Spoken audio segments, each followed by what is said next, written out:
esteemed dignitaries joining us tonight, His Excellency Javier Martinez Acha, Minister of Foreign Relations of the Republic of Panama, Honorable Neftali Zamora, Member of the Panamanian National Assembly, respected Luis Segarro, Executive Secretary of the Ministry of Security of the Republic of Panama, respected Zoraida Jimenez, Director of Environmental Culture of the Ministry of the Environment of the Republic of Panama, respected Ana Lucia Santamaria, Youth Coordinator of the Ministry of Social Development of the Republic of Panama, respected Daniela Noriega, President of the Panamanian Debate Association and Convener, respected Juanita Incapié, Chief Adjudicator, respected Caroline Quinzada, Managing Director. Thank you for your presence and for your invaluable support for this event. We are deeply grateful for the role your leadership has played in making this championship possible. And I would also, of course, love to give a warm welcome to all of you, the academic team, the host team, participants, observers, and everyone joining us here this evening, both in presence and online. To begin our ceremony, it is my pleasure to welcome Ms. Daniela Noriega, convener of Worlds 2025. Please join her in a round of applause.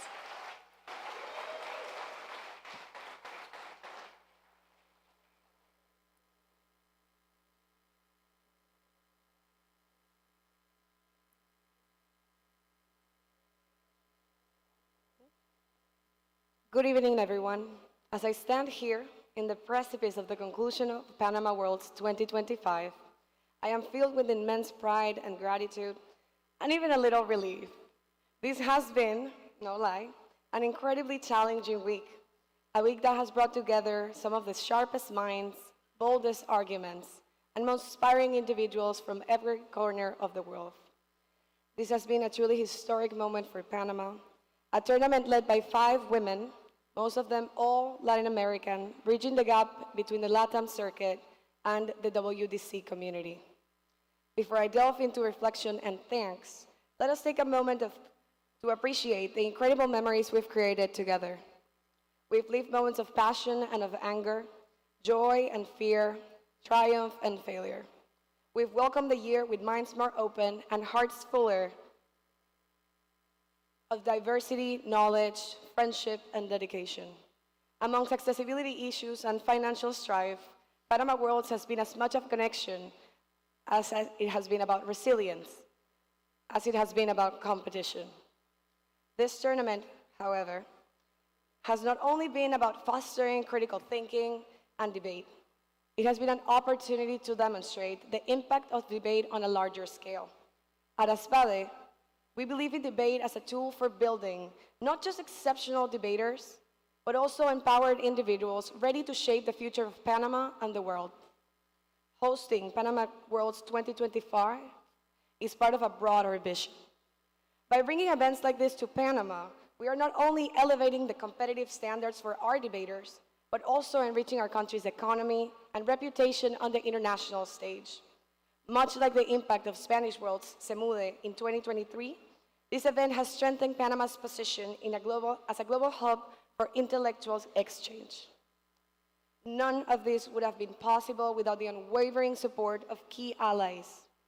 Our heartfelt thanks go to the Ministry of Public Security and the Ministry of Foreign Affairs, who have always supported ASPADE's projects, with this being no exception, even though the change in administration meant that there were new authorities. Thank you, for you have been steadfast in your commitment to ensuring the success of this championship and our projects. The continued partnership with government institutions like the Ministry of Education, the Electoral Tribunal, and the Ministry of Environment has been instrumental in making Panama Worlds a reality. And we are deeply, deeply grateful for their trust and belief in our vision. Looking ahead, our work from ASPADE is far from done. We are thrilled to announce that Panama will host World Schools Debating Championships this July.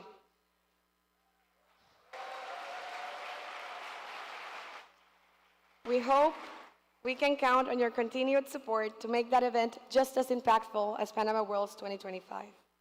Additionally, we are excited to continue collaboration with the Ministry of Foreign Affairs through initiatives like Parlatino Joven, which empower young leaders across Panama in representation of over 200 debate clubs, most of them public institutions. We sincerely believe that debate and dialogue, without them there is no civic empowerment and no democracy, and that it is the most versatile path towards a more engaged and globally conscious youth and more equitable society. Once again, it means so much to us, everything the new administration at the Ministry of Security and the Ministry of Foreign Affairs has been able to do in order for Panama Worlds and its participants. Quiero agradecerles desde el fondo de mi corazón por ayudarnos a construir el Panamá que todos queremos, un Panamá que debate. Gracias.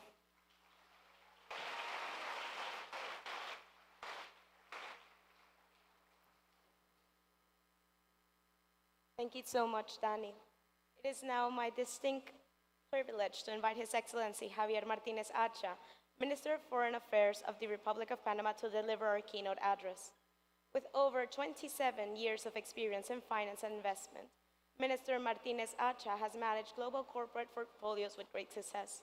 He holds degrees in industrial engineering, economics, and law from institutions such as Texas A&M University and the University of London, alongside postgraduate expertise in international law and arbitration. Fluent in Spanish, English, and French, Minister Martinez Acha excels in international diplomacy and multicultural settings. Please, let us welcome him with a round of applause.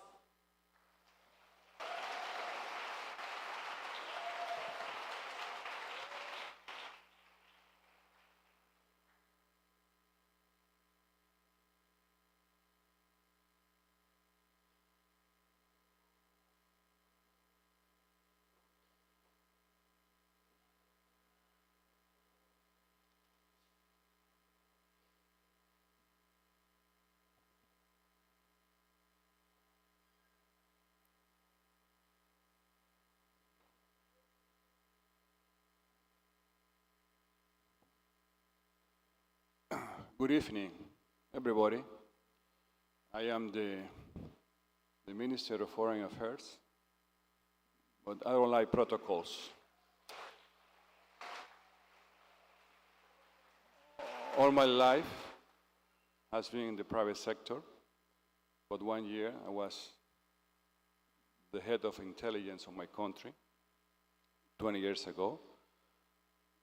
And you don't have time for protocol intelligence.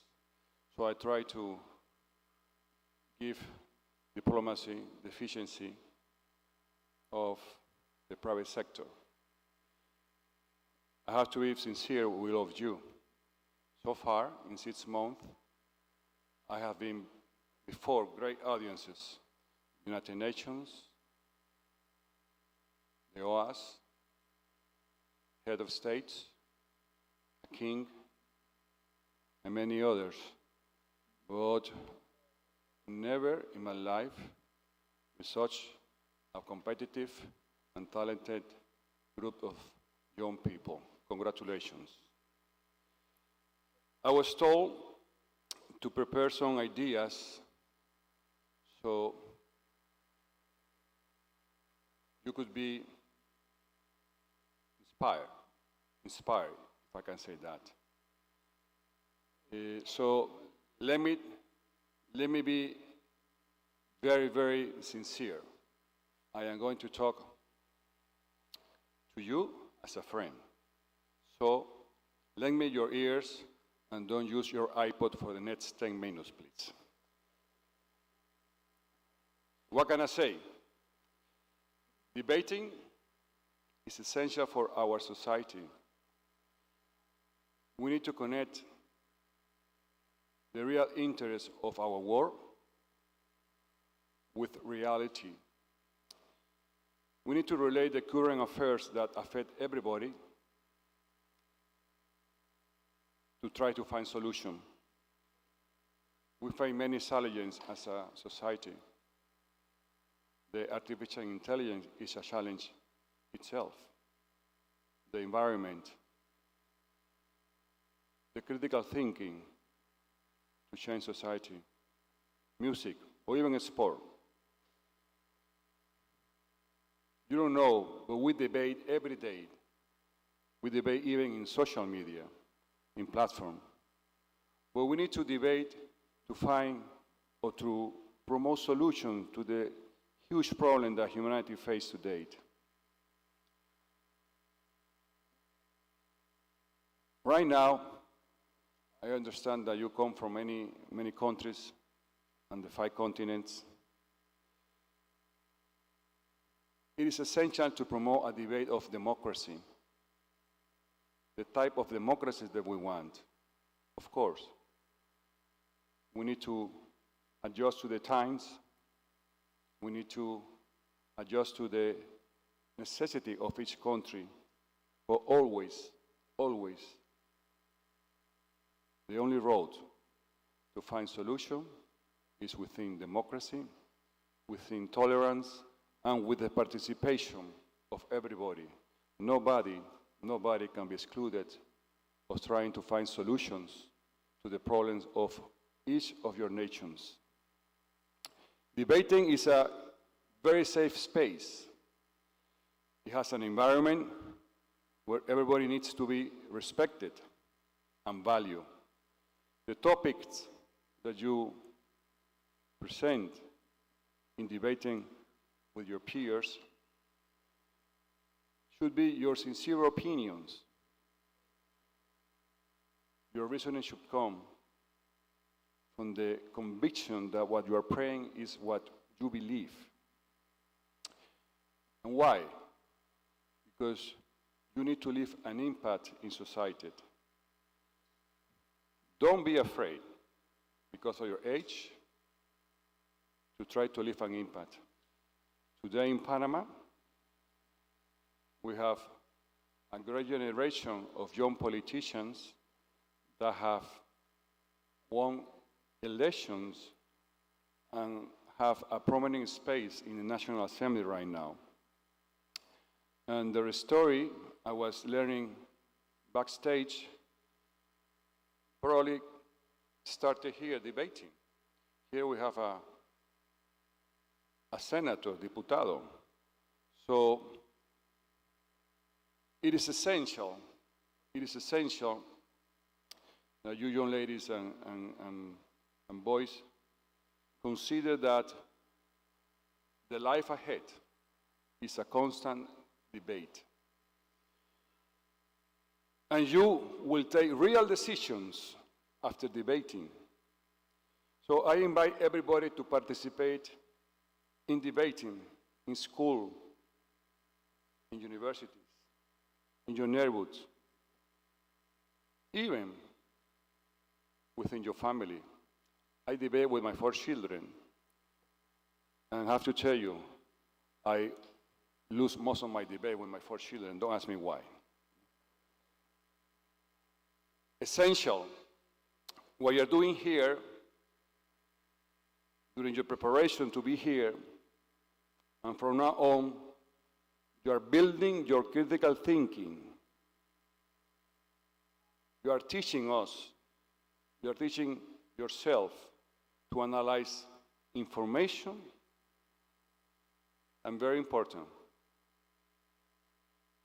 you in the audience need to identify what's fake news. Debate with ideas. In that regard, you will encourage the interest of debating, and also will give very, very support to the debate that you are carry on. I need to recognize the value and your effort. I am 61 years old. I was very afraid to talk in public. Again, I dedicated my life to the private sector. And then 20 years ago, I realized that I will use the figure to speak publicly when I have great audiences. So people that know me think that I am very, reserved, quiet. But when I find this audience, I find courage and also the stamina to be here. I know you have a long night, so I need to be finishing.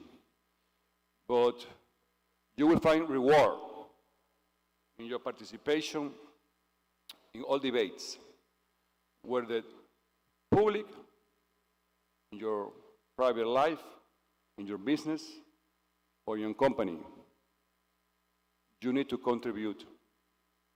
Don't be afraid to express your idea. I encourage the participation in all issues. Our society needs you all. We need that you are empowered to contribute to form active and responsible citizens. And this is a great initiative to be great citizens. Thank you very much. I wish you the best.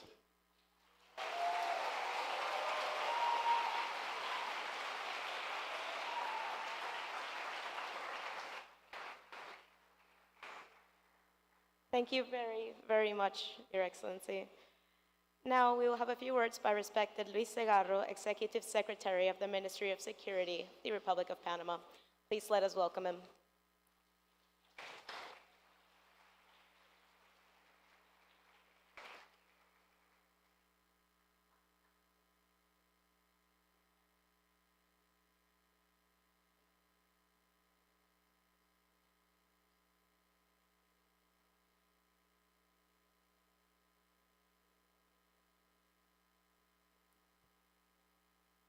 Muy buenas noches a todos. Me acojo a los saludos protocolares. Es un honor dirigirme a ustedes en esta ceremonia de clausura del Campeonato Mundial Universitario de Debate, un evento que ha reunido a mentes brillantes de diferentes latitudes, reflejando el poder transformador del diálogo y el pensamiento crítico. Hoy celebramos la excelencia académica y la capacidad argumentativa de los participantes, así como también los valores fundamentales que el debate fomenta: respeto, tolerancia y búsqueda de la verdad. En un mundo que enfrenta retos complejos, estos valores indispensables para construir sociedades más justas y seguras. Quiero felicitar a la Asociación Panameña de Debate, ASPADE, y sus distinguidos miembros por la impecable organización de este campeonato, por su constante compromiso con el desarrollo intelectual, cívico, de nuestra juventud. Este espacio, más que un torneo, es una plataforma para que los jóvenes construyan ideas, cuestionen paradigmas y sobre todo se conviertan en agentes de cambio. A los participantes quiero decirles que son el ejemplo vivo de que la palabra puede ser más poderosa que cualquier arma. Ustedes con sus argumentos han demostrado que el verdadero liderazgo nace de la capacidad de escuchar y de proponer soluciones con responsabilidad y visión. Todos ustedes son ganadores por el impacto que tendrán en sus comunidades y en nuestro futuro colectivo. Representando al Ministerio de Seguridad, reafirmamos nuestro compromiso de apoyar iniciativas como esta, que fortalecen los cimientos de una sociedad pacífica y participativa. Ustedes son aliados estratégicos en la construcción de un mundo donde prevalezca el entendimiento sobre el conflicto y donde la juventud sea protagonista del cambio positivo. Les agradezco por haber elegido a Panamá como sede de este campeonato, por haber enriquecido nuestra nación con sus ideas y por demostrar que a través del debate el entendimiento global es posible. Les invito a llevar esta experiencia a sus países y comunidades y a continuar siendo líderes comprometidos con el desarrollo humano. Felicitaciones nuevamente a todos. El futuro está en sus manos. Muchas gracias.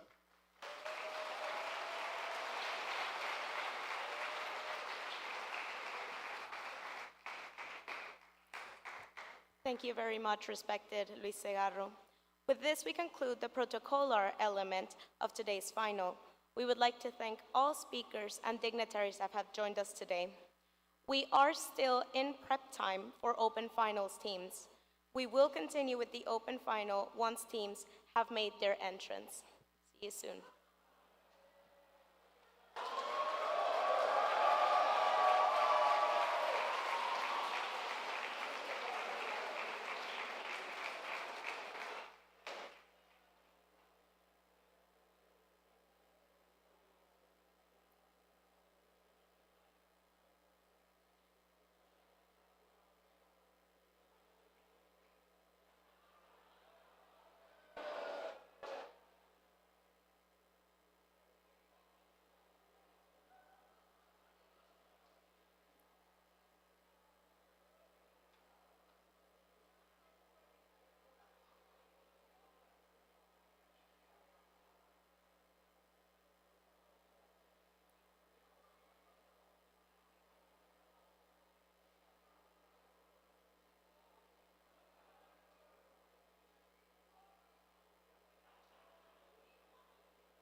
If you could help us out by turning around and saying cheese.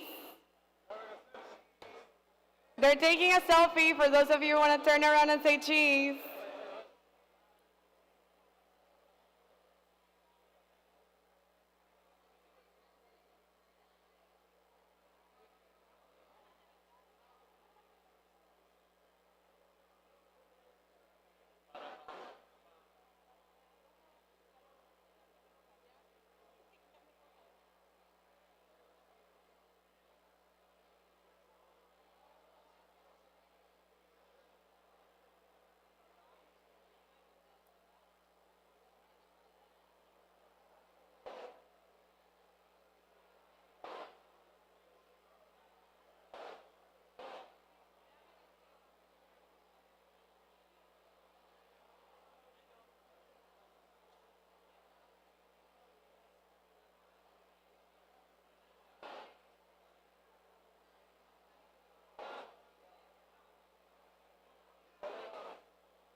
One part or another, yeah? Test, test, shrimp, shrimp. Okay, it works.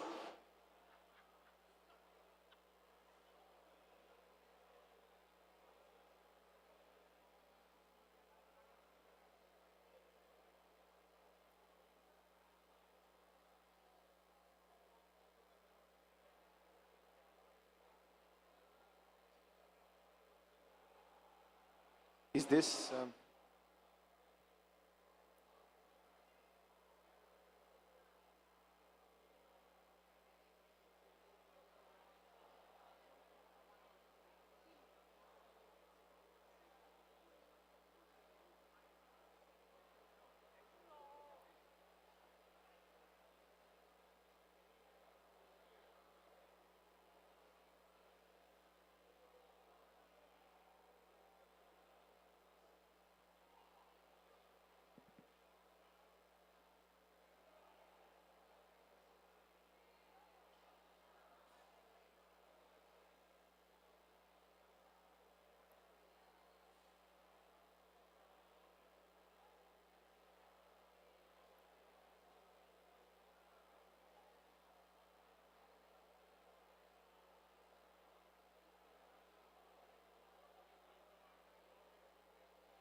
Can we all settle down?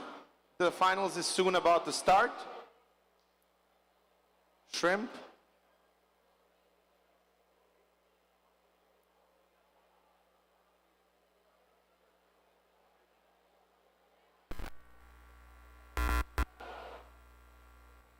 Okay.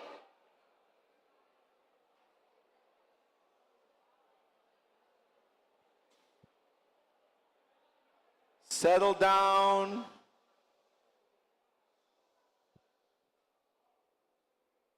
Order. No.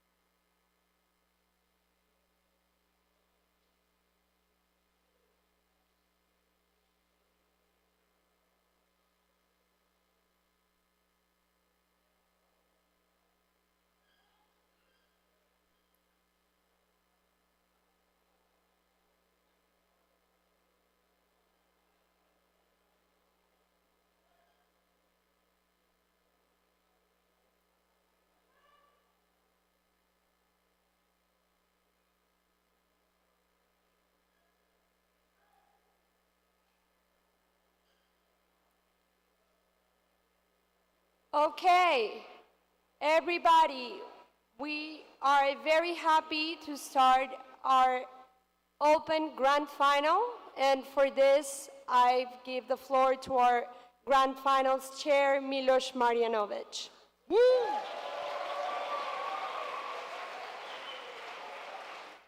Thank you all. So it is a time to introduce the teams. In the top left corner, in opening government, huge round of applause for Bates A!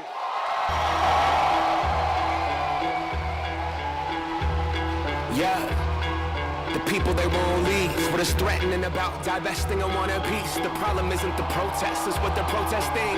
It goes against what our country is funding. Block the barricade until Palestine is free. Block the barricade until Palestine is free. When I was 7, I learned a lesson from Cuban Easy E. What was it again? Oh yeah, fuck the police. Actors and badges protecting property in a system that was designed by white supremacy. But the people are in the streets. You can pay off meta, you can't pay off me.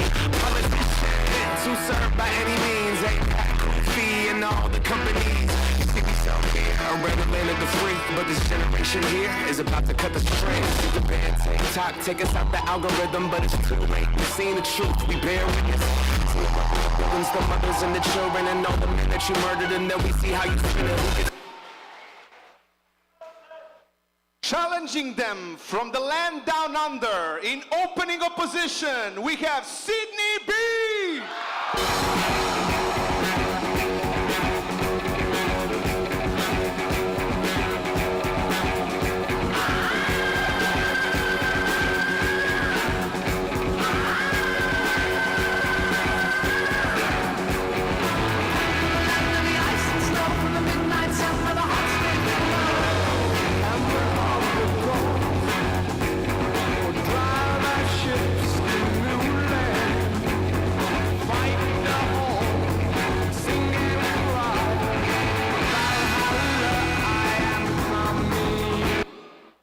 Right.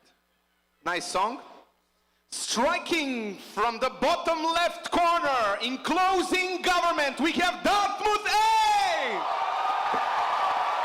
The bullets have your gun, the bullets have your gun. We move undercover and we move as one. Through the night we have one shot to live another day. We cannot let a stray gunshot give us away. We will fight up close, seize the moment and stay in it. It's either that or meet the business end of a bayonet. The code word is no shampoo. Take me, no shampoo. You have your orders now, go man, go. And so the American experiment begins with my friends all scattered to the winds. Lawrence is in South Carolina, redefining bravery. We'll never be free until we end slavery. When we finally drive the British away, Lafayette is there waiting in Chesapeake Bay. How did we know that this plan would work? We had a spy on the inside. That's right, Hercules Mulligan. Nice. Last but not least, gunning for the crown, in closing opposition, a warm welcome to Oxford C! Whoever governs Singapore must have that iron in him, or give it up. This is not a game of cards. This is your life and mine. I've spent a whole lifetime building this. And as long as I'm in charge, nobody's going to knock it down.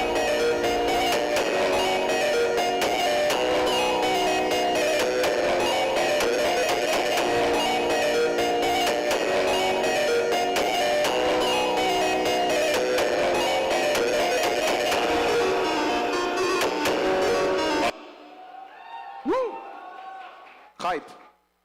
So, with me on the panel are Alice, Dennis, Erasmus, Jack, Martha, Max, Paula, and Omar.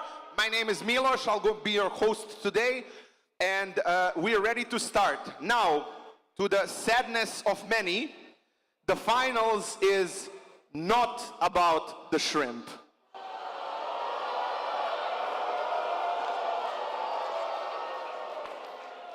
What the finals is about is, let me read it.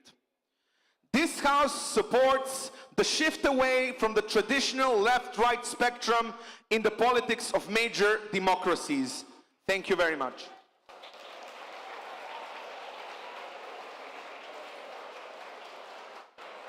Good luck to all teams, and the House recognizes the Honorable Prime Minister.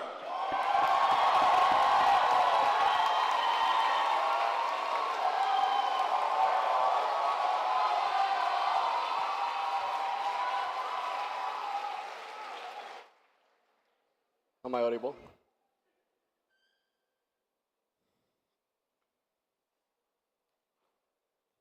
Before I start my speech, everything I've achieved and everything I've done in debate is thanks to and for my parents. They are the bravest people I know. Los amo. These have been the hardest weeks of my life, so I want to thank the friends who have been there for me. You kept me going, and I'll text you later. Speaking Worlds has been in the back of my mind for years at Worlds Finals, and I want to thank every single teammate, coach, and student on Team Mexico for making me who I am today. Special thanks to Mark Weber, who started the dream for all of us, to Angelica Cardiel, who introduced me to this activity, and to Julio, who stuck with me for the longest. Thank you to the Churchill School and to Bates for giving me the best opportunities, and shout out to the BQDC. To Oyuka, who is an amazing friend and a brilliant mind. She had not debated in 2 years at all, came back and finaled Oxford in Worlds. You are brilliant and one of the best minds I've ever met. This speech, like every single one I've given, goes to the Mexican and the Latin American circuit. It was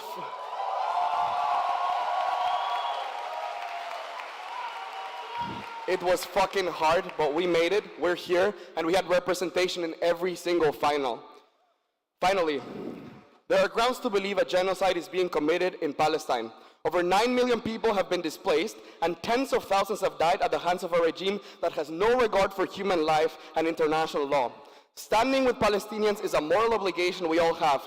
You all study at some of the most privileged universities in the world, and you can make a difference. Please ask to divest. Ask your friends to make this a more inclusive environment. And remember, even if you stand by your principles, you can still final the World Championships.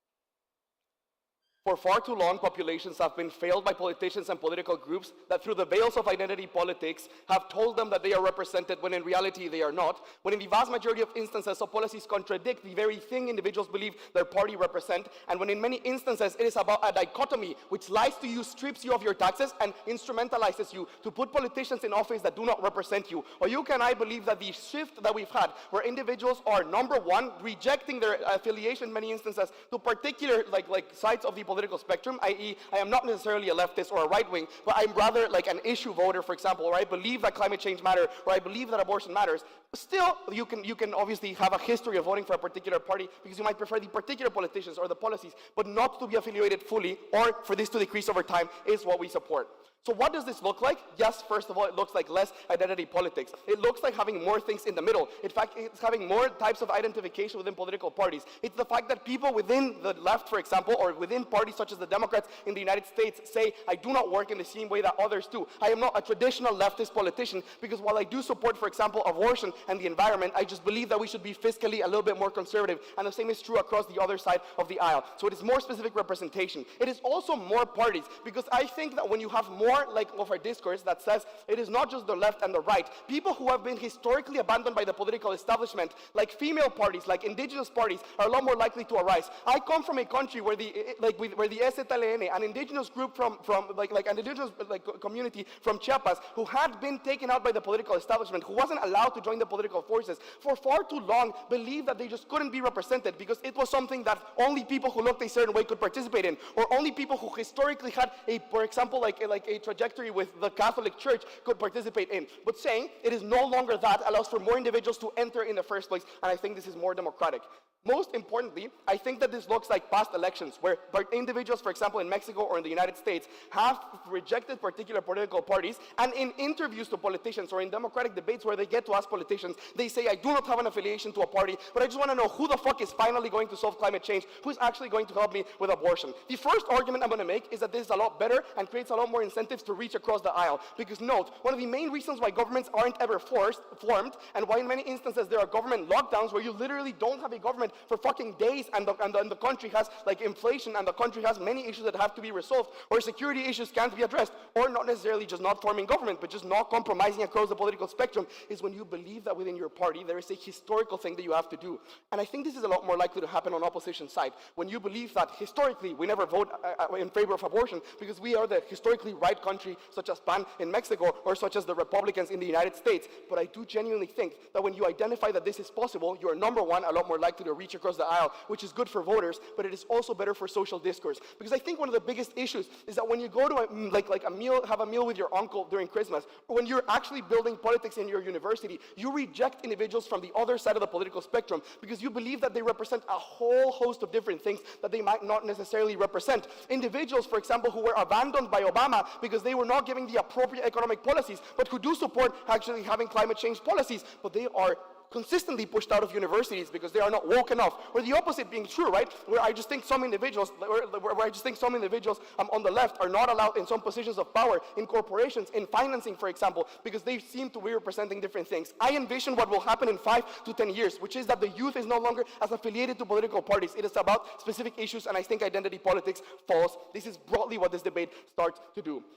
The third thing I want to note here is you have a lot more challenges to the political establishment. And this happens for a host of different reasons. The first is clearly because you have more faces and parties that are likely to arise. You gain political capital from distinguishing from the political establishment, both in saying, I am not X and Y, but also in saying, here are the new things that I can offer. I think it is frankly ridiculous that the average American leftist in the United States believes that a Kamala Harris, a person who is literally funding bombs to children, and the non-redistribution of resources, and the significant enough liberalization of healthcare was the only option for them. And I genuinely think that when I sat in my dining hall at the most woke fucking liberal college in the United States, I would talk to people and they would be like, how dare you even remotely support the Green Party? You're just stealing votes from the actual party, even though it was the only real option that was actually going to solve climate change to an extent, or actually, not support a genocide.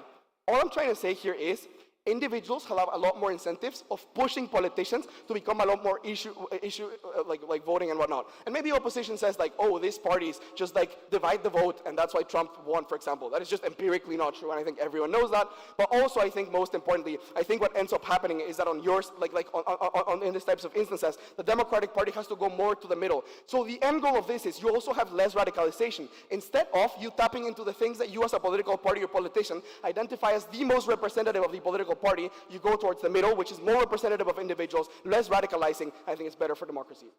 Yeah, why don't we see this collaboration you speak of? Things seem pretty difficult to get done in Congress these days. No, I think this is literally true. In the last Mexican elections, basically the main political party, once it won, included many of the policies from the second party because they realized that if they didn't in the next elections, since people are no longer just party-based, but they were policy-based, just supporting some of those policies was useful. I do genuinely think that in the vast majority of the developing world it is happening. I'm trying to use the example of the US because it's the most comparative one, but obviously it's not necessarily it's just not the most representative of this. I think in the vast majority of the world you do have these types of policies where there's a lot more coalitions in Europe that talk about the environment. It is a lot more unpopular to be radically anti-environment in Europe precisely because of this, because they have realized that it is something that it is not just an issue of the right and the left. I also believe that just in general, the degree to which individuals have less information on their parties is affected by identity politics. I.e., I think it is there are some individuals, like I think the vast majority of individuals, when they vote on religious lines, for example, when they vote on things like who their parents voted for, or just believe that there is a party that is intrinsically the only leftist option, that party has disincentives from actually representing them in policy because they can just count on those votes always being there. And the issue is, on our side of the house, you have to be a lot more explicit about having debates that explain particular policies. You have to question other politicians on their policies themselves and not just question on who they historically represent. It is no longer a class war where you're like, oh, you represent the poor, whereas I represent, you represent the rich, whereas I am a revolutionary, but it is rather about more political specificity, which I think is better for voters to be better informed.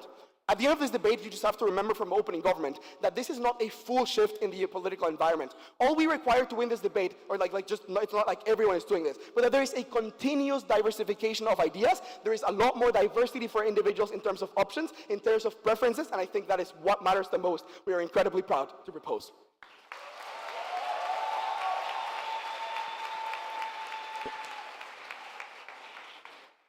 Thank you very much for that speech. Now I'm very happy to welcome the leader of the opposition.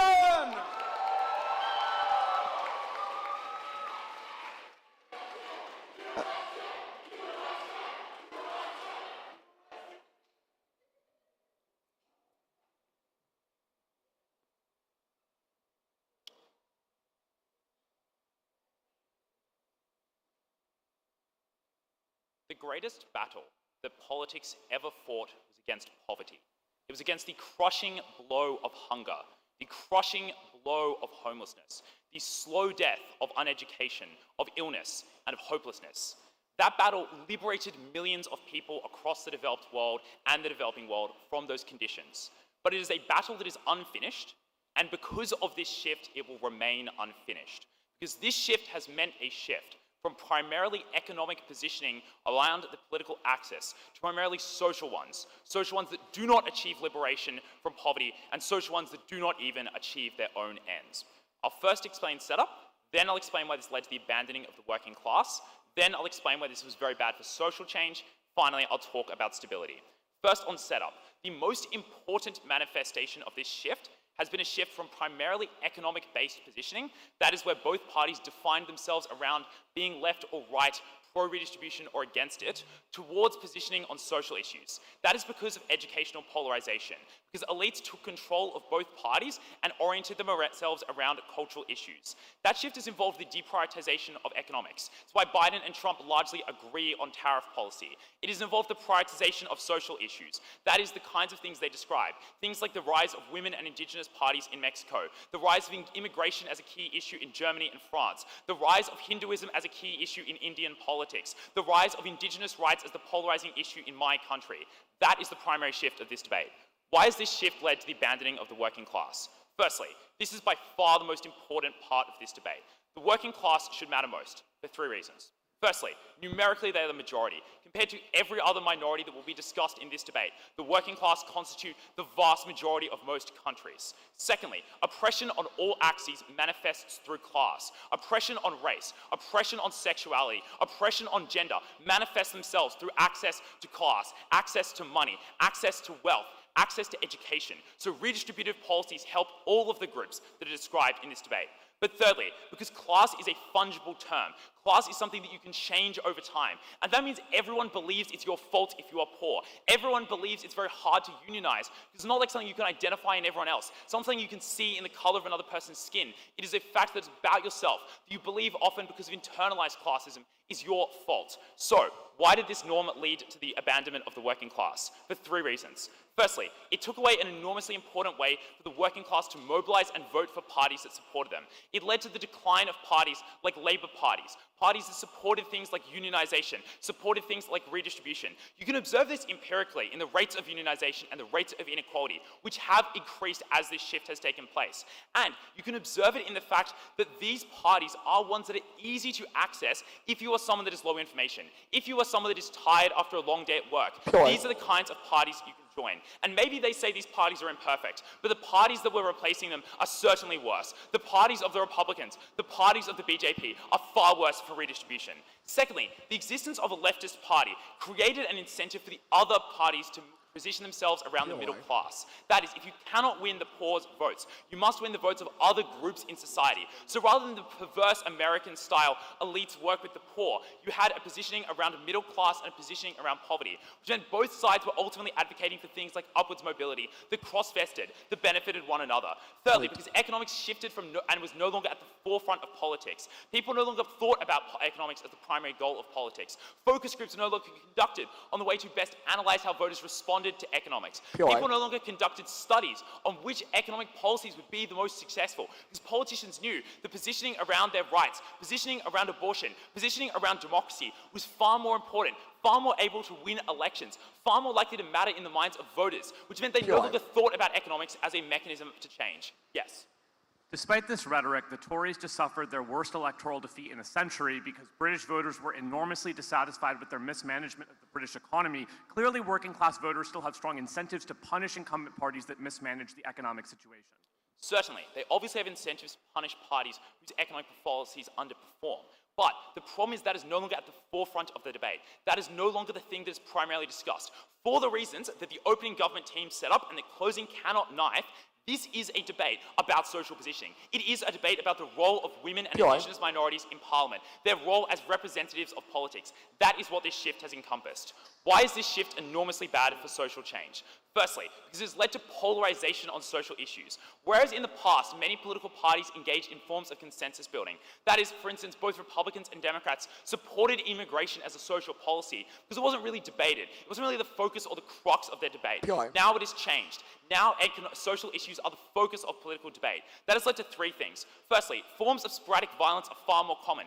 Things like violence around people that you perceive to be immigrants, people that are discussed in media and extremist ways, is more common. Second, people position themselves against it. Right-wing parties or parties that call themselves right-wing are now far more against social issues, far more against immigration, far more against gay people than they were 10 or 20 years ago.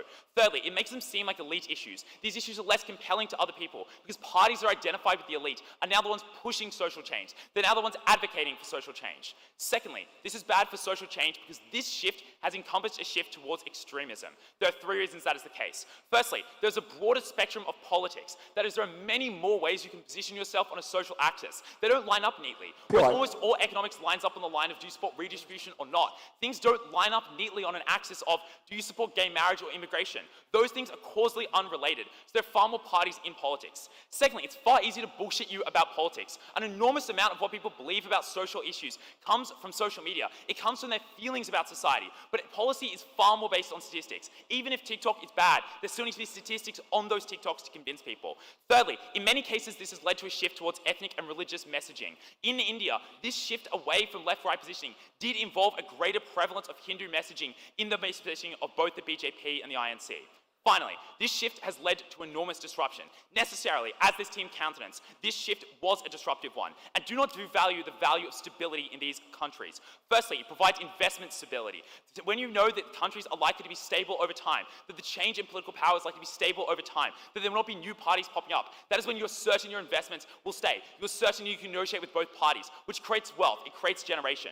Secondly, political accountability is far superior when parties change power often, when parties have incentives to hold one another in check. Then when new parties are arriving, old parties are dying, they're not being held to account. Thirdly, parties no longer get the time to implement policies under their system. Many incumbent parties died in 2024. Those parties did not have the time to implement their policies. They did not have the time to pass things, to see those changes manifest, and that led to enormous numbers of people becoming far worse off. Very, very proud to pose.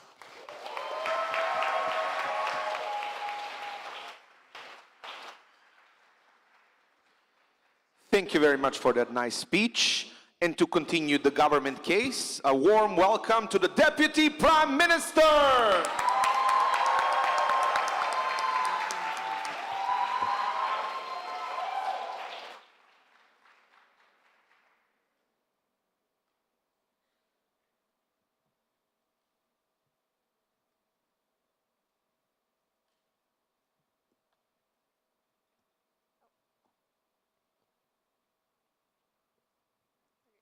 Am I audible? For my speech, I have a few quick words of gratitude. First and foremost, I'd like to thank my high school debate coach, Nimoir, for jumpstarting my debate career and being the first to believe in me. To my friends, Anoka, Achar, and Mishka, who are on Team Mongolia with me, I love you and thank you for fostering my love for this activity. They were all instrumental in Team Mongolia breaking in WUSDC for the first and only time in 2021, despite the lack of a circuit, development opportunities, or institutional knowledge. I am extremely proud to have represented Mongolia on the World School stage and now here at the finals of WUDC. Most importantly, I would like to thank Manuel for being an amazing friend and a lovely partner. I'm immensely proud of him for all that he has said and for staying true to himself and his morals. And finally, I would like to send my love and immense gratitude to my lovely friends and family for supporting me in every way, and also a shout out to Bates and all the opportunities that it has offered me.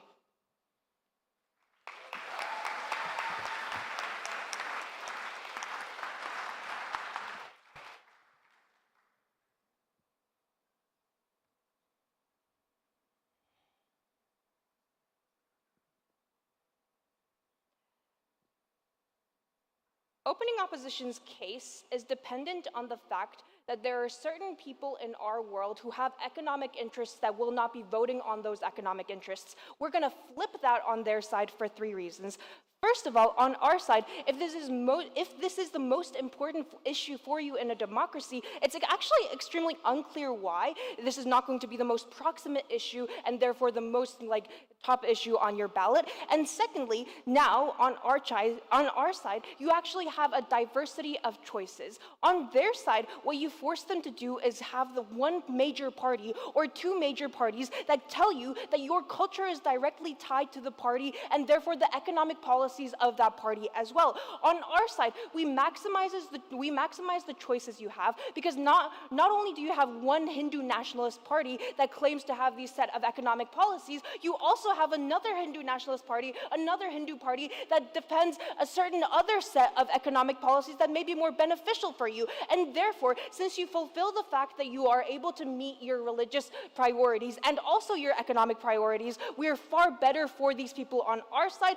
Therefore, therefore we flip all the benefits that OO wants to claim. Additionally, if they want to say that the shift will be more of a shift towards nationalism, I think it's actually extremely unlikely that the shift towards nationalism will be the case in the first place, because you already see extremely nationalist rhetoric in places like India that they want to talk about. And secondly, if you have more diversity in politics and diversity in discourse, this is far more likely to be a more productive conversations. A few reasons on why we take this debate. First of all, on their side of the house, what they have is radicalization that gets more and more radical as time goes on, because now it's an us versus them policy and a demonization tactic throughout the entirety of your politics. When you have a Trump, you have someone worse in the next election. Secondly, we tell you that we replace the identity politics with more of an issue-based politics, no response from OO on this part. Thirdly, we tell you that we actually improve the discourse that exists in these democracies, because now in the status quo, on our side, people are more willing to engage with you and start the conversation with you in the first place, because in the status quo, a Trump supporter is going to be automatically dismissing a leftist based on the fact that their identity is a leftist, and vice versa, right? Secondly, when you engage in these conversations, the discussions themselves are far more likely to be productive, because it's not about the individual, it's not about changing someone's mind, it's more likely to be towards reaching a concession, no thank you. Secondly, in terms of policy creation, we are far more productive, because currently, when you have major parties that are diametrically opposed to each other, they make it so that when you have a member in parliament and when you have a representative in the House or Senate, they necessarily have to be loyal to the party in order to be in the next elections, in order to be elected through the primaries in the future to protect their career. And therefore you get things like voting on issues based on your loyalty to the party rather than the actual merit of the issue itself. You're far more likely to feel free to vote, to choose based on the merit of the issue on our side of the house. Second of all, you increase the likelihood that people reach across the aisle, which OO does not respond to at all. in the status quo, the biggest problem for policy creation is the fact that you have a lot of democratic deadlock where you can't actually reach a consensus or a decision or can't actually fulfill the policy and can't create the change. We change that and we make sure that people are actually able to make actual real life change in their lives. Thirdly, we are far more representative. This is perhaps the most important thing in this debate because we give more representation to a lot more people. This looks like people who in the US elections that just happened, who wanted to but didn't vote for Jill Stein because of their disagreements with Harris on things like Palestine, on the environment, and they were forced to vote for Harris because the other vote seemed like a non-vote. We give them more of an option on our side when it's not bipartisan like polarization and party politics. And second of all, you have more of a mixture of policies. It's more likely in the US now that you see a woman running for elections who is fiscally conservative but pro-choice. So as a Republican woman, you don't always have to vote against your bodily integrity. And fourthly, we tell you that there's going to be more challenges to the political institution that exists as it is.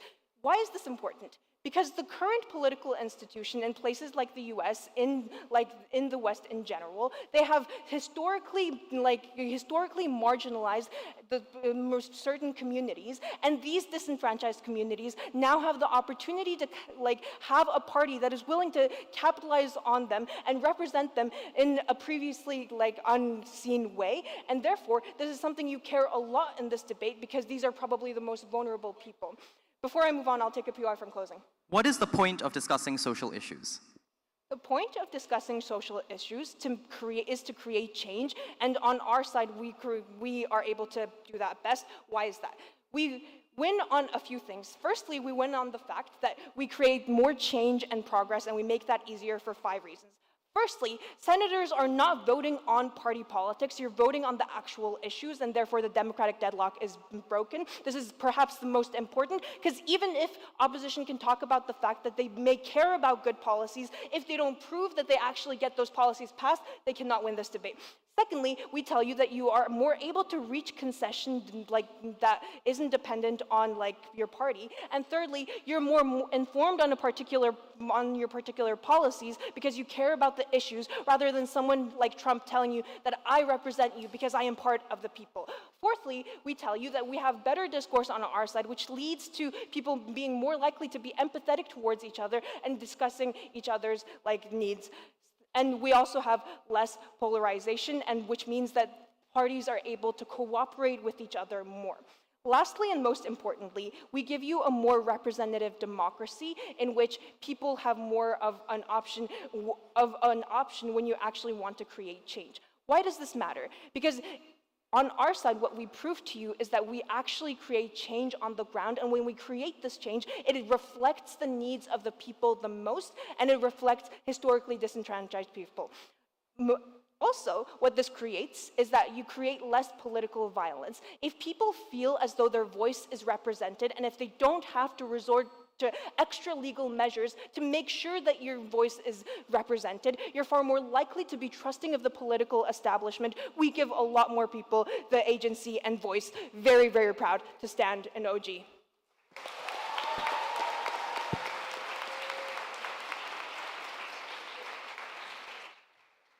Thank you very much for that nice speech. And to conclude the top half of this debate, a warm welcome to the Deputy Leader of the Opposition.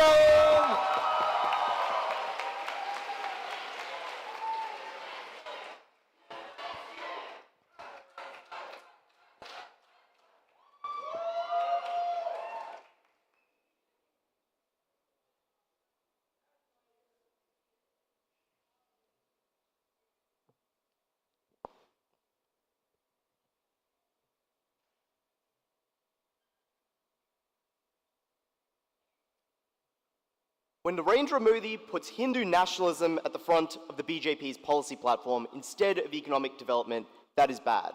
It is bad because Hindu nationalism is exclusionary. It divides people on the basis of religion and it otherizes Muslims. But it's also bad because it sucks air away from the need to pull 1 billion Indians out of poverty. And that is our contention. The BJP doesn't need to focus on economics because it can use religion to get votes when otherwise it would need to deliver economic policy. And it also changes the incentives of the opposition, who now need to talk about Hindu nationalism, co-opt Hindu nationalism, or reverse Hindu nationalism rather than focusing on economics. That is our case. It is incredibly simple, and it will win this debate. Let's talk about the theory of what this shift is and how it occurs. I think we have a very simple explanation. Throughout the vast majority of history of democracies, the political spectrum has been one of economics, between left-wing parties that cared about the poor and redistribution, and right-wing parties that cared about keeping money in the hands of the richest. They fought against each other. The change that we point to here is that things like education polarization have brought cultural issues to the forefront, because those are the things that elites, people who are rich enough to not need to care about economic issues, are deeply concerned with, and they prioritize them at the expense of economic issues, which is why if you look at political parties today, the issues at the forefront that they talk about are primarily social issues. Republicans and Democrats differentiate themselves on the basis of how they feel about trans people, about how they feel about immigration, not about how they feel on economic policy. Notably, Biden and Trump have basically the same economic policy. They both support tariffs, they both support bringing back manufacturing jobs. And that is bad, because it means that people have similar economic policies. So if you care about economics, you can't vote for different policy.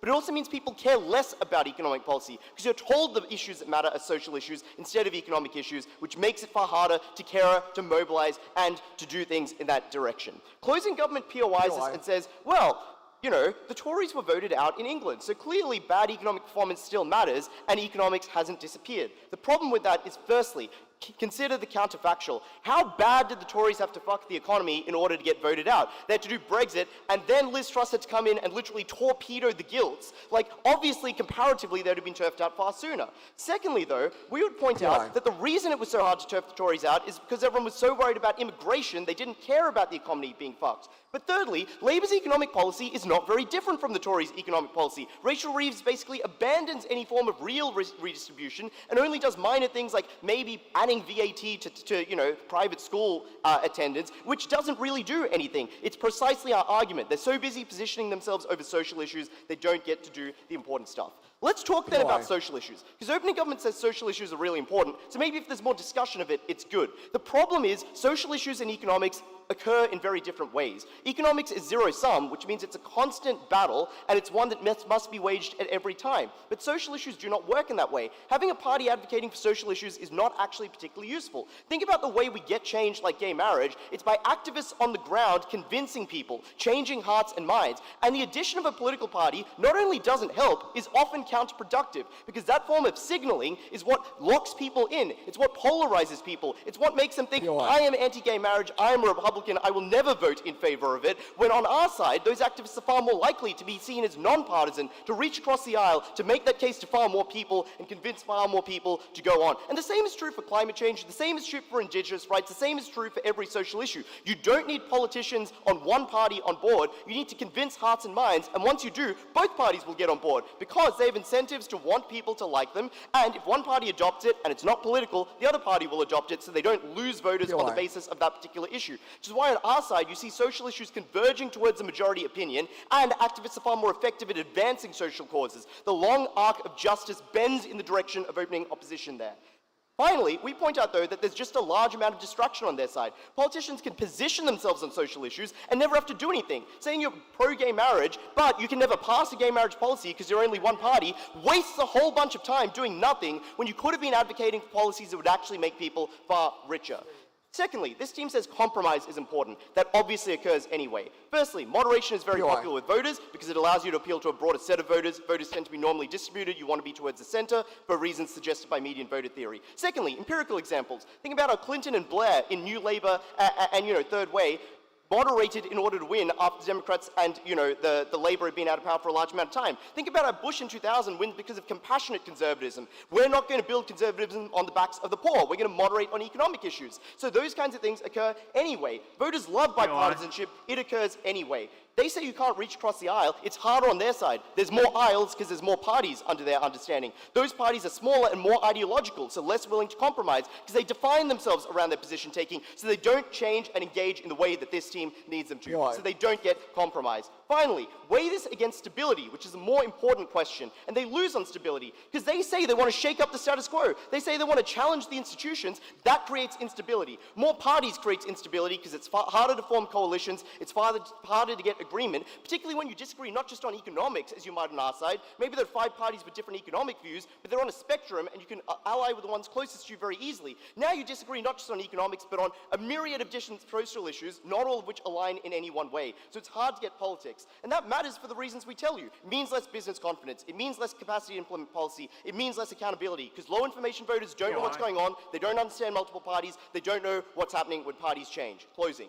What is the biggest threat facing major democracies today? We would contend that the biggest threat facing major democracies is a lack of capacity to help the poor. Because when the poor are not fed, that is what creates huge amounts of instability. That is what allows revolutions to form, and that is what allows autocracies to come to power. When you do not cater to the most basic needs in the debate, that is when those harms occur. And the weighing here is very clear. The poor are by far the largest group in the debate, and even if you care about other oppressed groups, the way that they are disadvantaged is primarily through poverty, is through the tool of class, so we help them the most. If you believe, for example, that black people are disadvantaged, often that makes them the poorest group, and the group that is helped most by redistribution. That is the most fungible form of oppression that we uniquely target. Finally, on representation, this team says more parties means more parties that you're happy with, you feel better when you vote. We don't care if you feel happy when you vote, we care about tangible outcomes at the end of the day, and more parties does not mean better policy for minority groups, because large parties are broad tents that have incentives to cater to them anyway, and we explain why social change occurs better on our side.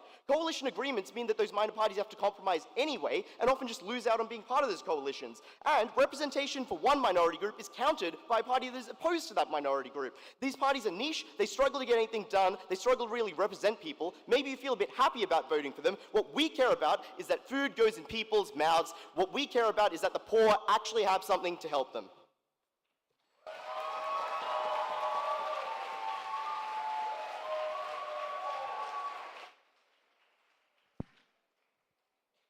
Thank you very much for that speech. Now we're moving back towards the bottom half of this debate.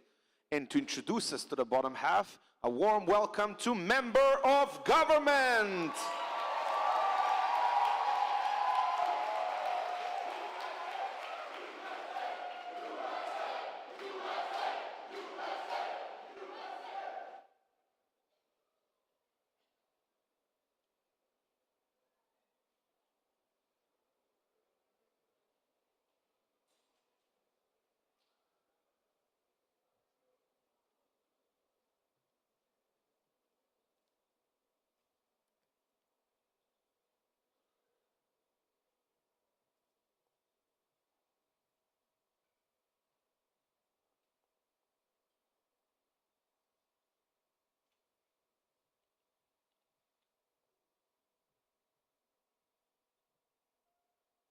A couple of brief thank yous before beginning. I'll keep these brief. First, to Tejas, Liz, Matt, I'm enormously grateful for everything you've done for me.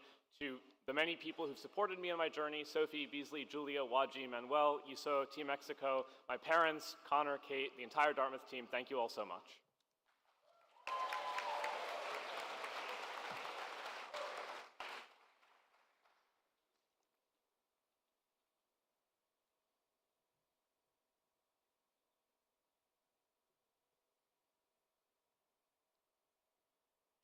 The biggest threat facing major democracies is not poverty. It is that major democracies are less democratic than they ever have been. That most democracies are facing a major crisis of democratic institutions, that support for institutions is at an all-time low, that support for democratic backsliding is on the rise, that Trump, an explicit anti-democratic demagogue, was elected, that the BJP is gaining ground in India, that anti-institutionalist sentiment is on the rise. The thesis of closing government is straightforward. You need to upend the conventional left-right spectrum to maintain support for democratic institutions, to re-energize the working class in a way that empowers anti-complacent sentiment and hence reduces the overt power of technocratic institutions and anti-democratic demagogues. How do we reduce democratic backsliding through upending that spectrum? 3 mechanisms from closing government, then weighing why this wins on opening opposition's metric on working class politics. First, the working class, contrary to opening opposition's claim, was historically marginalized by the left-right spectrum. Now, opening government, to their credit, does name drop the problem of educational polarization. We'll make the argument. Here's how it works. Historically, politics was dominated by center-left and center-right parties, as OO correctly notes. That's the SPD and CDU in Germany, PASOK and New Democracy in Greece, the Democrats and GOP in the United States. Importantly, historically, there was a strong correlation between your economic status and your views on social issues. That is, on average, people who were lower income tended to be relatively more supportive of social reform, and people who were relatively higher income tended to be relatively more supportive of traditionalist institutions. Why was that? Because historically, that correlation held, given that relatively impoverished groups stood to benefit from upending social structures that disadvantaged them, and relatively wealthy interests stood to benefit from a maintenance of the status quo. That correlation is no longer true. Empirically, the most progressive people today are also the highest income, and the most conservative people socially are those who are the lowest income. Why is that? It's simple. It's because the rate of social progress in the last 30 to 40 years has dramatically outpaced the rate of economic progress. Intuitively, the level at which human rights and socially leftist issues have been protected in the European Union post-2008 is literally multiple times greater than the average GDP per year growth in the EU. The reason why, of course, is because over time societies become increasingly more liberal as you become increasingly more exposed to progressive values, but the same does not apply to economics. There are diminishing marginal returns as countries further develop. They hit the middle income trap. The further returns to capital become diminishing. Here's why that's important. What this means today is that the relative balance has shifted. There is an anti-correlation between income and socially progressive values. The most conservative people on immigration and on culture are often working class, and the people who are the most progressive are those who are the wealthiest. Why is this framing essential? It demonstrates why there is a necessity to upend the traditional left-right spectrum. Historically, center-left parties and center-right parties were mutually exclusive on both economic and social issues. So the center-left could be pro the welfare state and pro-LGBTQ rights. The center-right could be pro-neoliberalism and relatively opposed to gay marriage. And that worked because the relative center-left and center-right bases agreed broadly on those two factions. The problem is you need to revert that trend to represent the vast majority of contemporary voters who are empirically working and middle-class voters for the simple reason that the 1% are called the 1% because there's only 1% of them. The reason why this is important is twofold. Firstly, absent the rise of parties that, for example, like the National Rally in France, can join left-wing economic stances, for example, being pro the welfare state, with right-wing cultural stances like opposing further immigration, the likely consequence is huge levels of alienation, disillusionment, and active complacency amongst the vast majority of voters who simply do not believe that they can fit into a binarized political spectrum. Credit to opening government. They reasonably make the claim that many people feel disenfranchised by the left-right spectrum. Our extension analytically explains not why there are just some voters, but why this constitutes the vast majority of voters in the status quo. Why is this important? Setting aside the fact that this unlocks opening government's principle, it also has critical implications for democratic backsliding. Here's why. Because contrary to popular opinion, most democratic backsliding does not happen because people actively hate democracy. Democratic backsliding happens because the average voter simply does not believe that democratic institutions are worth protecting. You do not turn out to a protest if you don't think elections represent you. You don't care about assaults on the courts if you don't believe the judges appointed by parties to the courts are representative. What you need to prevent backsliding, what you need to energize rallies that call out the BJP's democratic backsliding, such that the BJP did suffer a major electoral loss relative to expectations in this year's election, is to energize people who otherwise do not feel represented. That is why closing government stance is that the rise of right-wing populism is probably good. There are huge numbers of working-class people across Europe who feel disenfranchised by parties like the Labour Party and like the SPD and like PASOK that refuse to recognize reality, that working-class voters fucking hate immigration and they want change. They will never get it.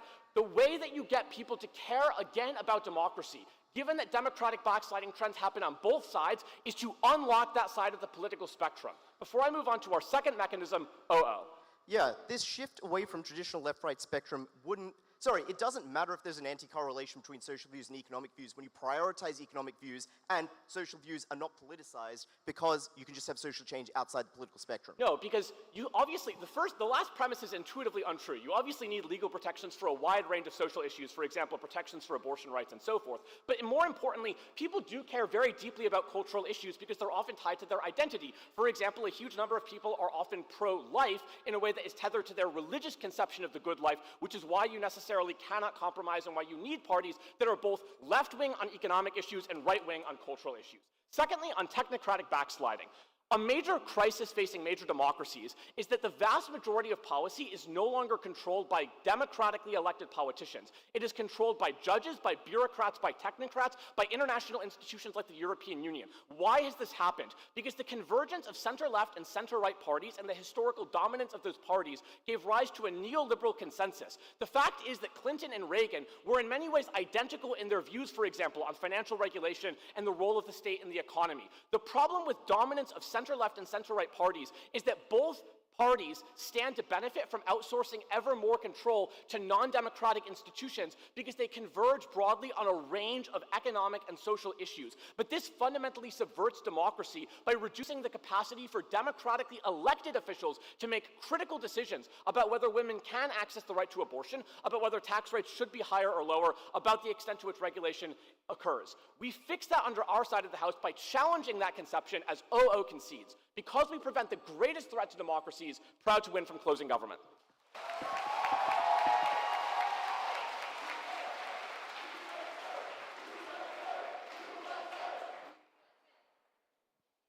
Thank you very much for that very nice speech. And to introduce the final team in the round, I would like to welcome the member of opposition.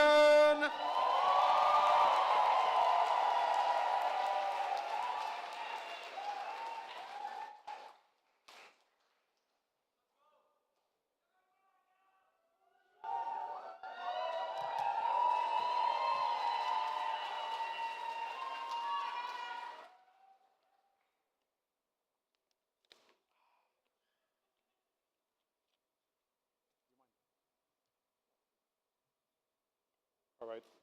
Can you hear me clearly? Okay, that's fine.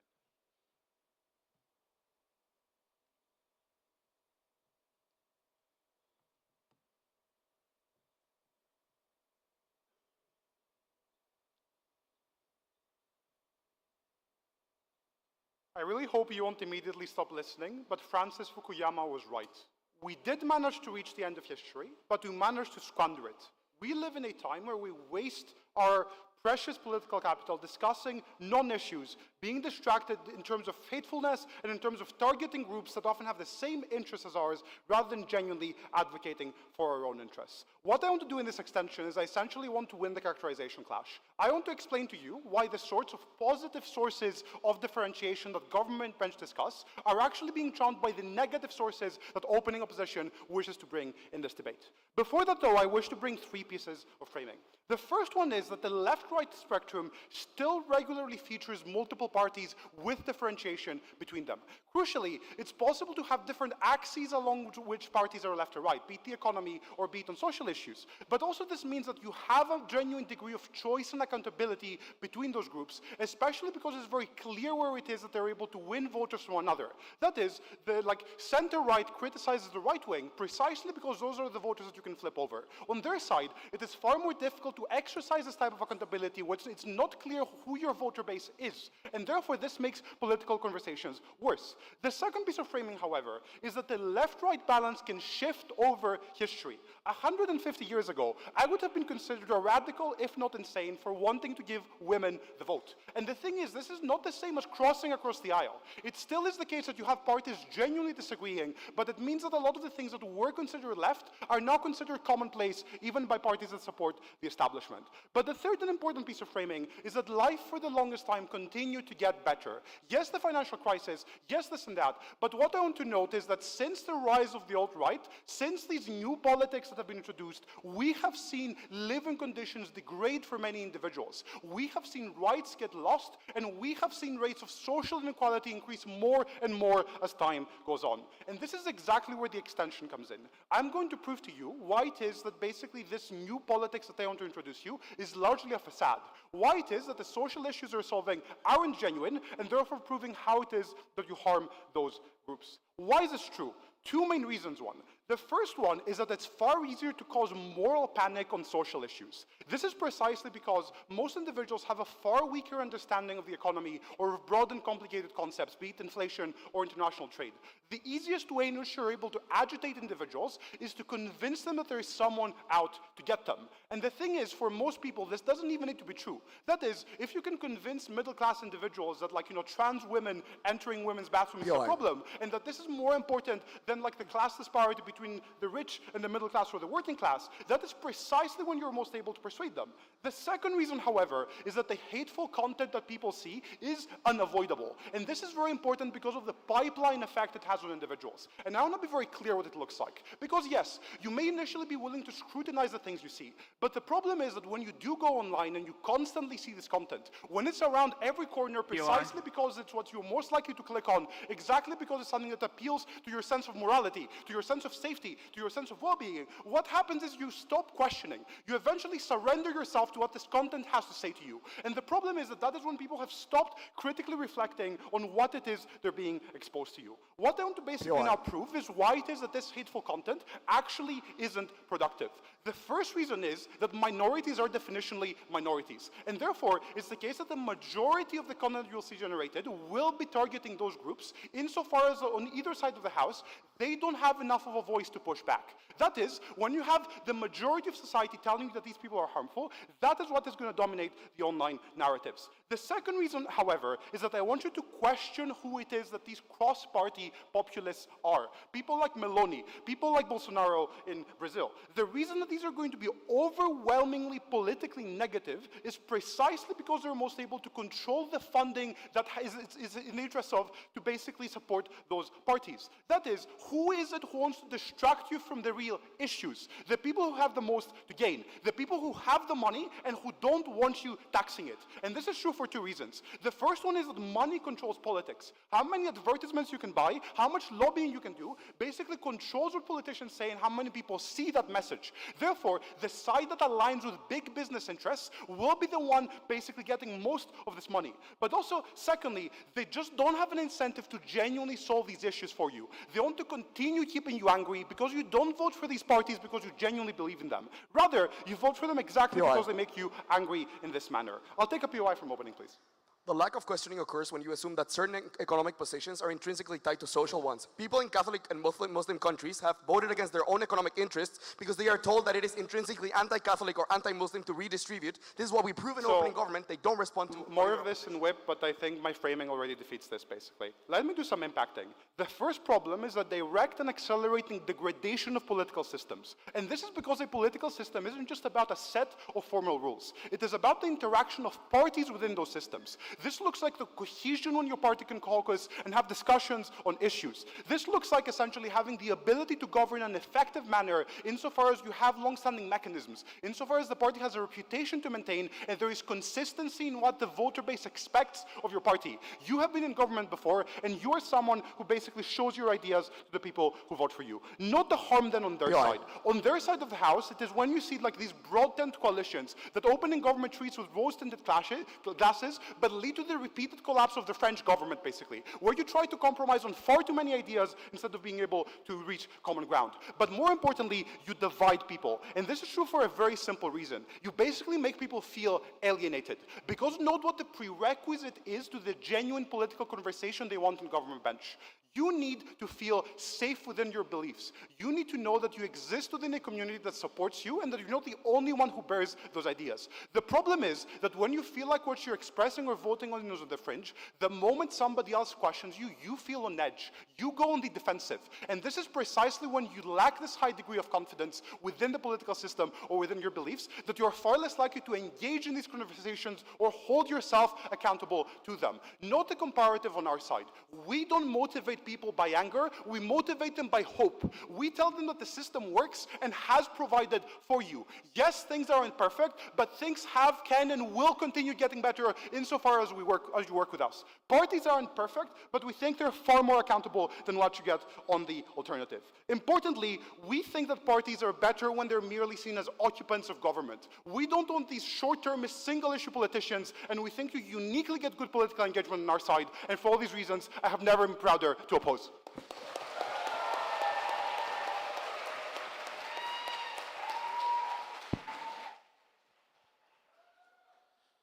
Thank you very much for that speech. And to conclude the government side of this debate, please a big round of applause for the government whip.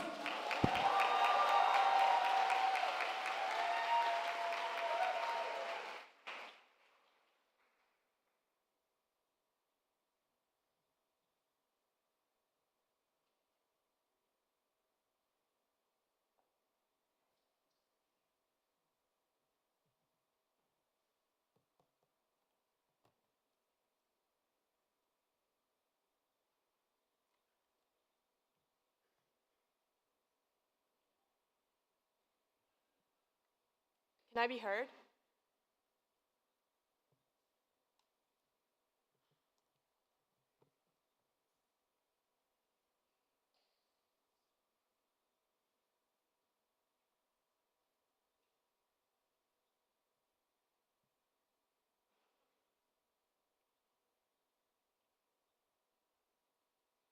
To be clear, the closing government extension is not only about democratic backsliding. It is fundamentally about characterizing why the traditional left-right spectrum no longer reflects the views of the median working and middle-class voter. And this is necessary analysis for the round to happen, because it shows, therefore, that the traditional understanding of a left-right spectrum is no longer democratically representative. I'll do a few things. Firstly, I'll just quickly take out CO, and then I'll talk about OO and weigh ourselves against them.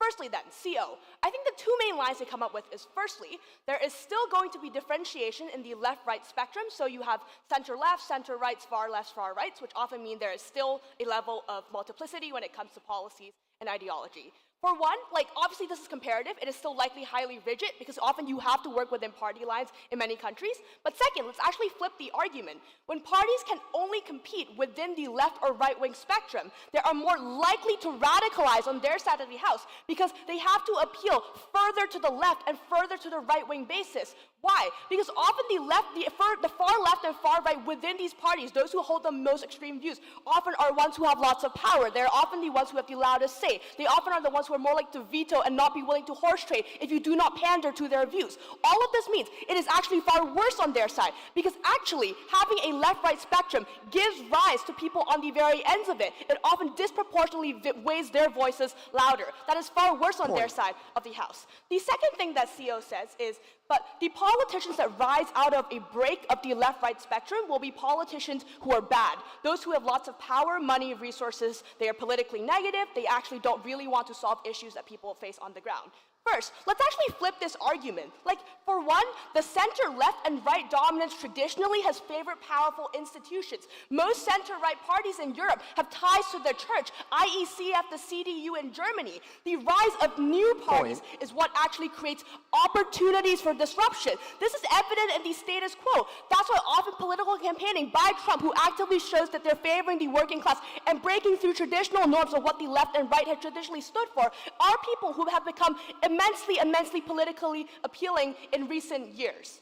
Moving on then, I want to talk about OO. The first thing I want to do is I want to weigh against OO. So I think our extension directly beats OO for a few reasons. Because we explain that the working class voters are more involved in politics on our side because unconventional parties can speak directly to their left-wing economic views and their right-wing cultural issues and their concerns. OO says that people care more about economics than culture. But recognize, cultural issues are often not insular from economics. Often cultural issues can affect how you view something economically, i.e., often immigration is tied to what you think, for example, a certain economic policy should be. Do you think these people are someone who are threatening your jobs? Often these things are interlinked. You often connect the two issues. Therefore, these are not insular issues, and therefore it is necessary for us to consider this awakening. Secondly, moving on then, I want to provide an explanation on OO's case of the working class. I want to explain why economics will likely always matter in voting, regardless of whether it is the locus of mobilization among the working class, and then I'll compare it against the alternatives they give as to what our side has to stand for. Like, first and foremost, it is likely that middle and working class people will always care about economics. This is the most fundamental part of their lives. This is the first condition they need to meet to access all their other rights. For most people who struggle from paycheck to meet their day-to-day needs, economics is all you can consider. And this is why voters on both sides of the House will likely care.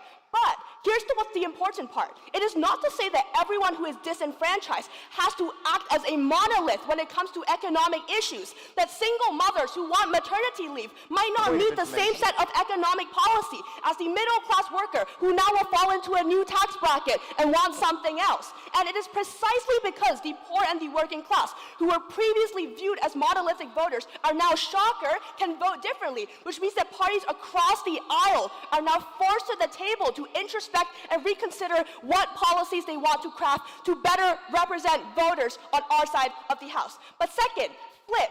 The reason why we think violence is wrong is not only because of the pain it causes to you, but because it subjects your will at the disposal of someone else when you are hand-strapped and you cannot make a choice. Poverty is violence for many people who are strapped at the hands of the left-right spectrum, because in the past, if you wanted economic policy, you also had to subscribe to racism. You had to deny women the right to abortion. Our side on the comparative energizes people as per Ryan's extension. It energized disparaged voters to come out to vote, to defend their rights, to go to rallies, to fight for economic liberty. This argument is logically prior to the argument of OO. So if you believe Ryan's argument on our side of the House, you energize a new group of voters that were previously not unlocked on their side. We actually gain most of the benefits they want to push for. Opening. Yeah, you don't preserve democracy by upending it, and the harms you identify clearly stem from the shift away from traditional politics, like Trump, who literally adopted democratic positions on protectionism and social services and ran on immigration. That is the problem. You defend it. This is true to some degree. Some politicians have done this, undoubtable. The concern is obviously there are checkbacks against this. There's obviously a rise of alternate discourse that likely happens, and we've seen this in the current status quo as well. We don't have to defend isolated examples of it. We can prove that the overall trend is good. Second, OO says that the politicization of social issues is bad on our side and will happen, which will lead to radicalization. But the counterfactual is lots of these issues get sidelined. It is that disenfranchised groups are never ever likely to win on these issues. Why? Because historically they have been disempowered economically, which often means it is harder for them to do things like pool resources, to mobilize and to create change. The DLO's proposal is social issues should be reached by activists and they can change hearts and minds. But one, you need legislation and policy to protect rights, to not only make sure people can go out to the streets in the first place, but to make sure that more people are feeling safe enough they can do so. You need parties to protect rights like the right to protest and the right to free speech, to make sure advocates can speak and to encourage people to come out. But also, second, hearts and minds only get changed when you force these issues to the forefront. Most people only care a little bit about racial equality and the conditions migrants face, but cognitive dissonance means you forget about it. Therefore, often these issues being talked up front is what actually raises awareness and gives advocates the rhetoric and the language to use in their advocacy outside of politics as well. The last thing I want to talk about is quickly on stability as per the OO case. That is good for things like investment and accountability. Like, obviously the shift away from the left-right spectrum is likely a gradual one, as we've seen over the course of history. Issues of capital flight and investors leaving is probably a silly one that doesn't really apply to this debate much. And also, second, our extension flips the idea of accountability. Because on both sides of the House, political institutions are not always easy to access for anyone. But it is the people who can counter it that also matter.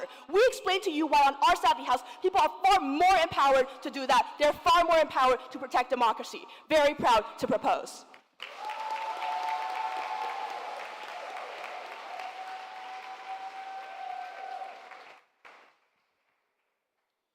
Thank you very much for that speech.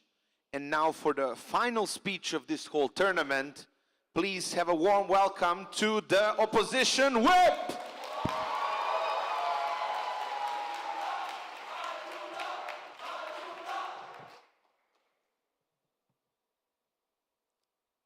Hello.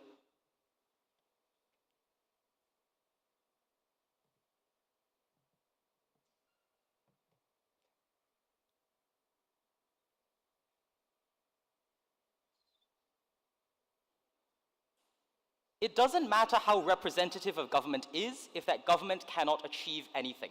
That is the simple case that you get from CO, which undercuts everything we hear from the government bench. Let me first start with CG. CG says two things. The first is that we need to restore faith in democracy. The premise of this argument is that voter preferences changed first and parties simply responded, and those new parties therefore accurately represent the interests of voters. As Chris points out, this is the wrong way round. What has historically happened is that these parties have stoked the increase in xenophobia and far-right sentiment that CG themselves identify. Why should you believe this claim? Because most people don't sit around all day thinking about politics. They don't have well-formed views on immigration or the major problems facing the country. The way they get their political views is by what parties tell them, and parties therefore serve an educative function in forming the political beliefs of these voters. Therefore, it is far more likely that the far-right parties which CG defends came first, which then created the far-right voters, which they now think is the problem. No, thank you. Second response. Representing these voters doesn't matter if the effective degree of representation goes down. So yes, there may be lots of far-right parties in parliament talking about things, but they can't put together an effective government because they are platforms based on hate, which no other party will agree with. That is exactly what you see in countries like the Netherlands, for instance, where you have a total collapse of the government as a result of the as a result of the rise of the far right, which means that no voters can be represented, left or right. This is why the end outcome of their extension, which is restoring faith in democracy, doesn't happen. Because when your government doesn't do anything, you have no faith in democracy. This part is additionally untrue because the way these parties situate themselves is as outsiders to the democratic system, precisely in the language of CG, upending the democratic process in order to put a breath of fresh air into it, which is precisely why they won't restore faith in the way that they suggest. The second big thing that CG says is that there's technocratic backsliding, no thank you, in the world of opposition. I would note firstly that this is just a subset of the OG material on challenging the establishment, so it's largely derivative. But more importantly, the way you get to technocracy is precisely when politics becomes more unstable and no longer works. When the elected government cannot deliver anything because it's stuck in fractious coalitions based on identity politics in the world of government, that is when policy making is devolved to the courts or bureaucracy. No, thank you. That is exactly what you see in the US, right? When parties are no longer able to come to the table and compromise as a result of the populist rhetoric of government side, that is when the Supreme Court and other unelected government agencies make policy instead. No, thank you. So that is a problem for their side. Weighing against OO then. OO says two big things. The first is that economic issues are extremely important. Question, why is it that the new parties on government bench will always and everywhere sideline economic issues? I know that many of opposition's examples fail. For example, the BJP did prioritize a significant degree of economic development in India. We give you because as OG notes, surely voters do care about economics to a significant degree, and therefore these new parties will be responsive to these issues. No, thank you. The better response that comes to you in Chris's argument is that even if this is true, the solutions to economic problems that these parties give are not constructive. Because the way these far-right parties tell you need to save the economy is not by restructuring the welfare system along the technocratic lines, as O points out, but just kicking out all the immigrants because the immigrants are the one draining the welfare money. So even if it's true, as government suggests, that these new parties also identify economic issues, those parties are uniquely unable to solve these economic issues precisely because they peddle on hate in the way that only Chris describes. No, thank you.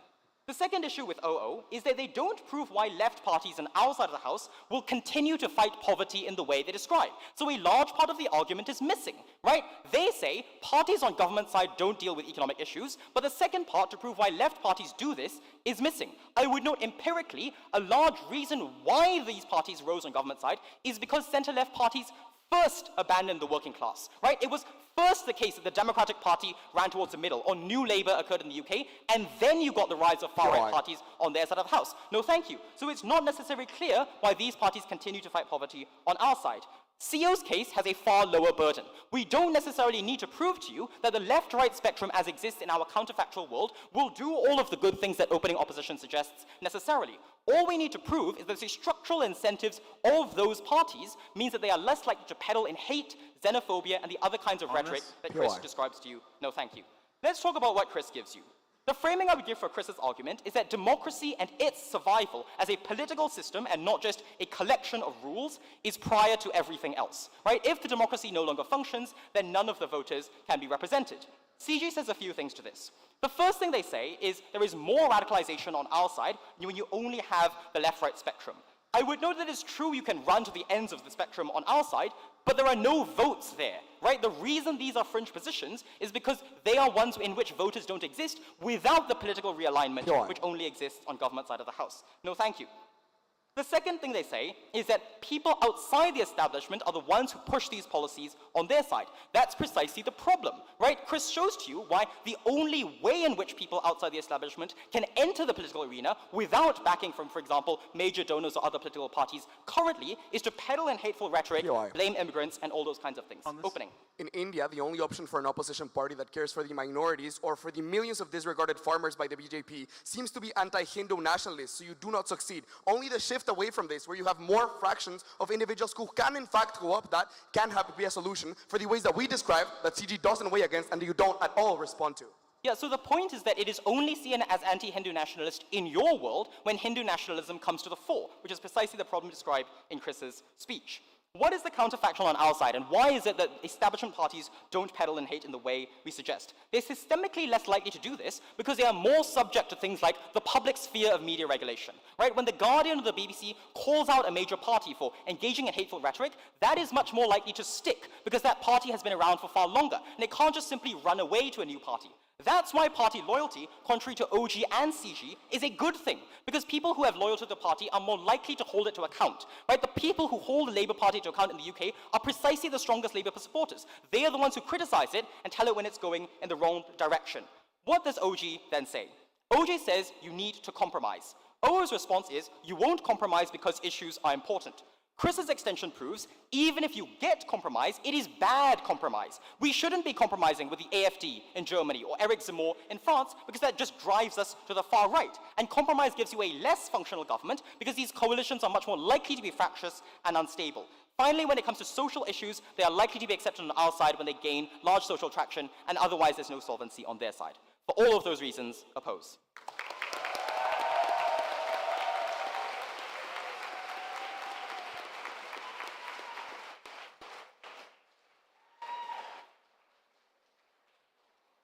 Thank you very much for that speech. I hope you enjoyed the finals, and if you did, please have a big round of applause for all the finalists.